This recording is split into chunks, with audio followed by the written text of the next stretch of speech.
Assalamualaikum warahmatullahi wabarakatuh. Tribuners, ketemu lagi bersama dengan Hakim di Tribun News Podcast spesial edisi Ramadan. Jadi karena Ramadan, Hakim di sini nggak sendiri, ada Ustadz Faiz yang sudah ada di hadapan Hakim dan kita akan berbincang-bincang dengan baik, dengan asyik tentang puasa Ramadan nih. Tat, gimana kabarnya Ustadz? Alhamdulillah. Baik ya tadi. Aku juga sehat sekali nih ya tadi ya karena puasa dan walaupun sudah hampir selesai kayak gitu atau baru mulai-mulai tetap semangatnya tetap sama gitu ya tadi ya.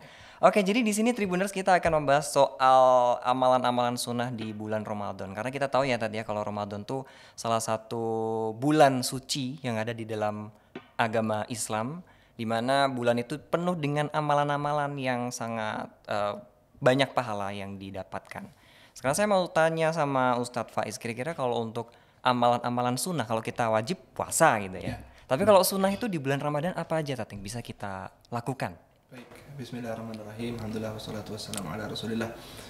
Wabad, ya di bulan Ramadan kita diwajibkan untuk berpuasa. Iya. Tapi sayang banyak dari kaum muslimin tidak berpuasa. Waduh. Ya, dan perlu kita tahu bahwa meninggalkan puasa secara sengaja, ya itu dosa yang sangat besar. Lebih jelek dari zina, selingkuh, mencuri, korupsi, itu semua dosa-dosa, minuman keras.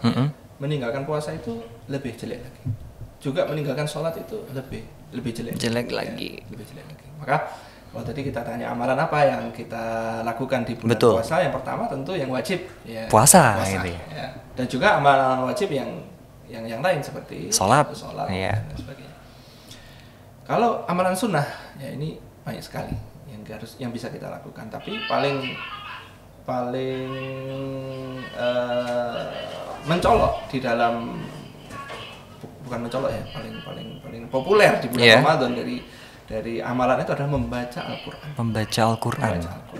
Makanya disebut Syahrul Quran, bulan Al-Quran. Diturunkannya Al-Quran. Maka bulan Ramadan disebut bulan Al-Quran karena memang diturunkan Al-Quran di bulan Ramadan. Dan para ulama pun ketika menyikapi bulan Ramadan, ya mereka melakukan apa? Yang paling banyak membaca Al-Quran. Karena membaca Al-Quran itu paling mudah, paling tidak mengeluarkan banyak tenaga, ya, paling besar pahalanya juga, ya, karena kita membaca kalamnya Allah Subhanahu Wa Taala. Setiap hurufnya dihitung kebaikan dan dilipatkan 10 kali lipat, ya, atau bahkan lipatan-lipatan yang banyak. Jadi kalau kita baca Bismillahirrahmanirrahim, surat Al-Fatihah yang ayat pertama, itu ada 19 huruf. Kalau kita baca Bismillahirrahmanirrahim, kita ikhlas dan diterima oleh Allah, itu lebih dari 190 kebaikan. Ya, amalan apa yang semudah itu? Ya. Betul. Makanya para ulama pendahulu kita dari kalangan sahabat, kemudian ulama-ulama zaman dulu itu, kalau bulan Ramadan itu mereka menonaktifkan semua aktivitas. Ya. Jadi kegiatan belajar mengajar libur, pengajian libur, semua libur.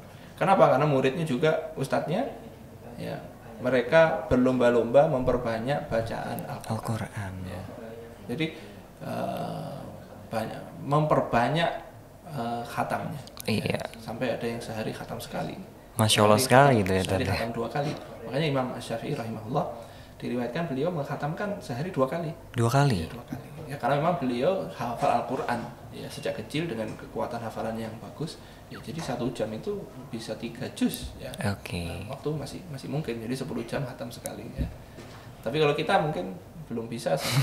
Sebulan sekali sudah syukur alhamdulillah sekali. Itu minimalnya ya, minimalnya. Iya. Kayak para ulama mengatakan jangan sampai sebulan kita itu tidak ada khatamnya sama sekali.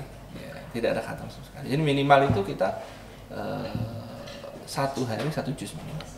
1 hari 1 juz berarti itu di luar bulan Ramadan ya. Oke. Ya kalau tetap konsisten di bulan Ramadan 1 hari 1 juz sudah bagus. Oke. Ya, tapi jangan sampai enggak khatam sama sekali. Maka saya, Mas Hakim dan juga teman-teman pendengar semuanya harus memaksa diri untuk berhubungan dengan Allah Subhanahu Wa Taala. Komunikasi kita dengan Allah ya, pegangan kita ya Al-Quran itu. Kalau kita nggak baca, ya kalau kita nggak baca Al-Quran, ya kita kehilangan pegangan. Ya, kita kehilangan pegangan. Salah satu metode kita berpegang dengan Al-Quran pertama membaca, ya, habis itu memahami, habis itu mengamalkan, ya, meresapi. Tapi membaca ini ya seminimal-minimalnya ya, itu 1 hari 1 juz. Oke, 1 hari 1 juz. Jangan sampai lewat 1 bulan kita nggak khatam. Baik Tat, jadi ini amalan sunnah yang paling mudah paling murah juga ya tadi ya. Mudah, dan tidak ya itu adalah membaca Al-Qur'an. Nih kira-kira dari Ustadz Faiz ada nggak nih tips untuk bisa khatam dalam 1 bulan untuk teman-teman Tribuners yang mendengarkan episode ini?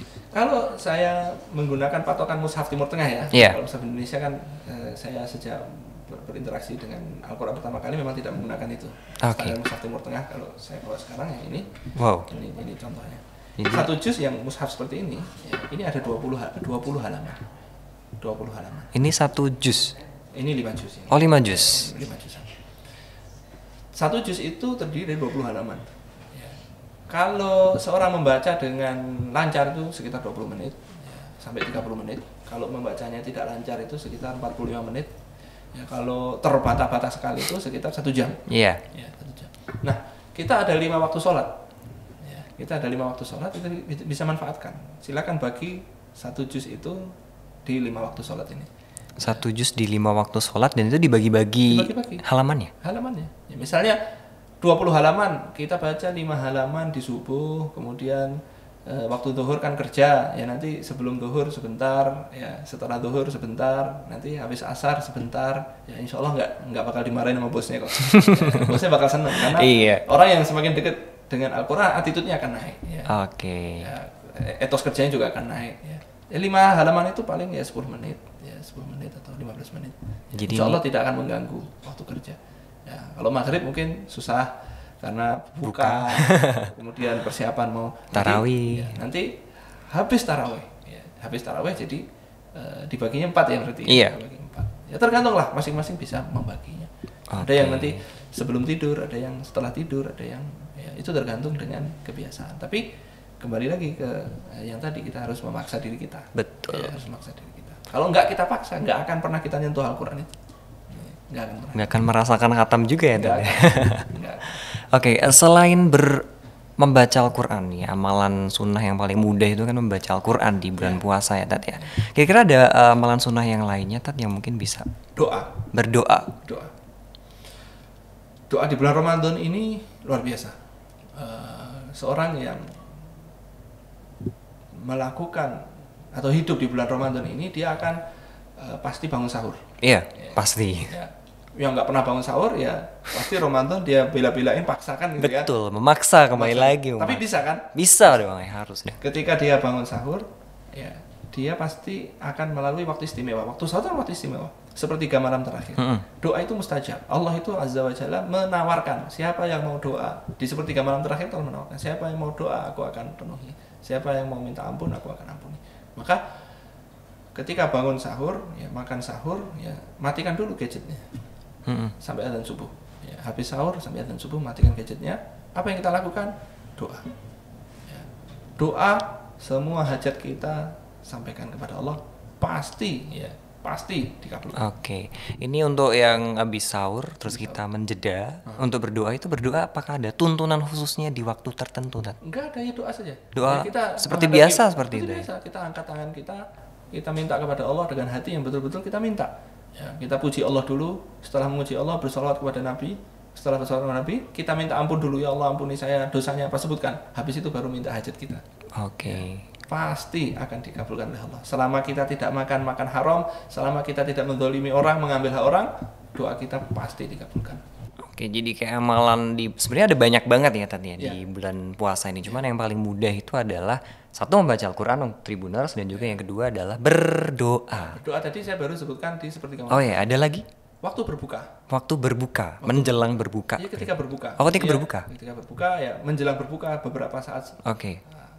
Itu Nabi SAW bersabda, "Lisoimi inda fitrihi da'watun la turad." Bagi orang yang berpuasa, ketika berbuka ada doa yang tidak mungkin ditolak oleh Allah SWT.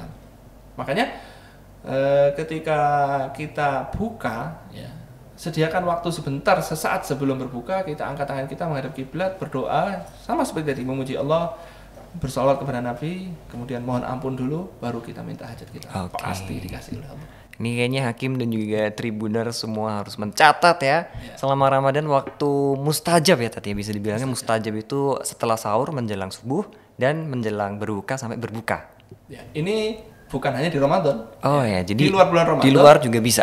apalagi di bulan Ramadan begitu loh. Di luar bulan Ramadan itu waktu mustajab. Ketika puasa sunnah ya, sebelum buka itu waktu mustajab. Oke. Dan juga tentu amalan lain ya. Amalan lain seperti memberi buka orang. Takjil ya. Memberi makan orang untuk berbuka. Oke. Orang yang memberi makan berbuka, dia akan mendapatkan pahala puasanya dia. Ya. Pahala puasa kita kan kadang-kadang masih kurang ya Mas ya. Iya. Kita puasa masih kadang ya buka HP, ngelihat auratnya orang, kemudian ngobrol sama orang, nyakitin orang. Nah, pahala puasa sendiri kita ini masih mungkin nggak utuh bahasanya, sudah terkurangi oleh kekurangan kita. Kalau kita memberi makan orang untuk berbuka, kita dapat pahala kita yang kurang tadi plus dapat satu pahala sempurna. Iya, karena memberi takjil. Memberi makan orang berbuka. Iya. Ya, jadi dia berbukanya pakai makanan kita dapat pahalanya dia. Plus, luar biasa sekali. Tentu lebih luar biasa itu. Pahala kita sendiri aja kurang, kita dapat pahala orang. Betul. Ya, secara sempurna. Jadi ini kita harus mencatat baik-baik. Ada 3 amalan. Masih banyak sebetulnya Ted ya, tapi karena durasi kita ini terbatas, jadi kita bisa berkonsultasi lagi atau sharing-sharing lagi bersama dengan Ustadz Faiz dan kesempatan di edisi Tribunnews Podcast yang lainnya. Dan untuk Tribuners, terima kasih sudah mengenalkan Tribunnews Podcast edisi spesial Ramadan pada episode kali ini. Jangan lupa untuk terus mendengarkan Tribunnews Podcast hanya di Spotify Tribunnews Podcast dan juga YouTube tribunnews.com. Saya Hakim dan juga Ustadz Faiz pamit. Cuci tangan sampai bersih, cukup sekian dan terima kasih. Wassalamualaikum warahmatullahi wabarakatuh. Terima kasih sudah nonton. Jangan lupa like, subscribe, dan share ya.